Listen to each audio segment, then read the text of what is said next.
నమస్తే ఫ్రెండ్స్, మీకు ఒక ప్రశ్న. మనమందరము సంపాదిస్తూ ఉంటాము, కొందరు ఎక్కువగాను కొందరు తక్కువగాను. కానీ నిజం చెప్పండి, మనలో ఎంతమంది ఆర్థికంగా ప్రశాంతంగా మనశ్శాంతిగా ఉన్నాము?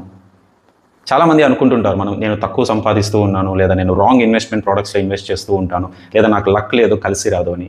కానీ ఆర్థికంగా సక్సెస్ కాకపోవడానికి ఇవి ప్రధాన సమస్యలు కాదు. ప్రధాన సమస్యలు ఏంటంటే, మీరు గుర్తుపెట్టుకోండి, 3 P's, ఇంగ్లీష్లో కానీ తెలుగులో కానీ. Purpose, plan and Perseverance. తెలుగులో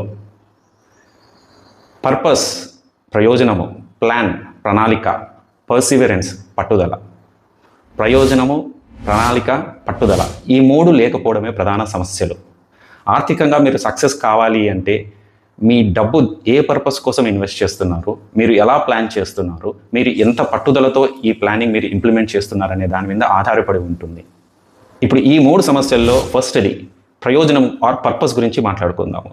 మనం డబ్బు సంపాదిస్తూ ఉంటాము, నెలకి ఇంత వస్తుంది, ఖర్చు పోతుంది, మళ్ళీ శాలరీ వస్తుంది, ఖర్చు పోతుంది. సో ఇది ఎలా ఉంటుందంటే ఒక డెస్టినేషన్ లేని ప్రయాణం మాదిరి. కార్ ఏమో వెళ్తూ ఉంటుంది, కానీ ఎక్కడికి వెళ్తున్నామో తెలియదు, పెట్రోల్ మాత్రం ఖర్చు అవుతూ ఉంటుంది.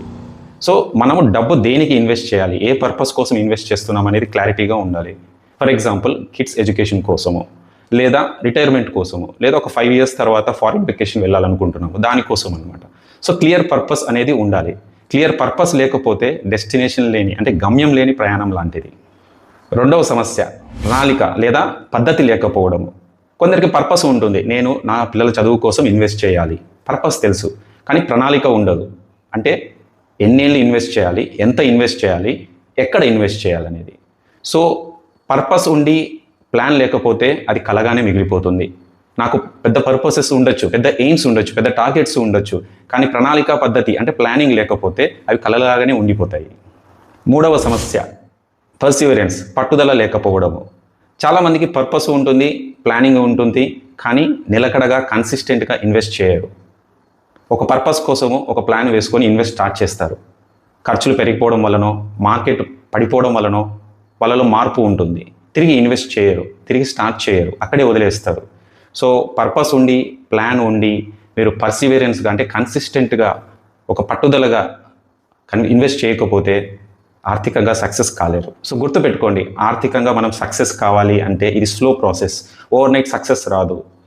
నిలకడగా, పేషెన్స్గా, డిసిప్లిన్గా మనం ఇన్వెస్ట్ చేస్తూ పోతూ ఉండాలి. సో గుర్తుపెట్టుకోండి, మీరు ఆర్థికంగా ఫెయిల్ అవుతూ ఉన్నారంటే అది మీ శాలరీ కాదు, మీ ఇంటెలిజెన్స్ కాదు, మీ లక్ కాదు, కేవలం ఒక పర్పస్, ప్లాను, ప్రణాళిక లేకపోవడం వల్ల మాత్రమే. ఈ 3 పాటించి చూడండి, మీరు ఆర్థికంగా ఖచ్చితంగా సక్సెస్ కాగలరు. ఆర్థికంగా మంచి భవిష్యత్తు కూడా ఉంటుంది. మీకు ఈ వీడియో నచ్చినట్టయితే మీ ఫ్రెండ్స్కు, సన్నిహితులకు ఫార్వర్డ్ చేయండి, లైక్ చేయండి. అలాగే మీరు ఆర్టికల్స్, అంటే నేను రాసిన దాదాపు 700 ఆర్టికల్స్ ఉన్నాయి relax.com. మీరు అవి చదవాలి అనుకుంటే నా వెబ్సైట్ విజిట్ చేయండి. నేను ఇంగ్లీష్లో కూడా యూట్యూబ్ వీడియోస్ చేస్తూ ఉంటాను.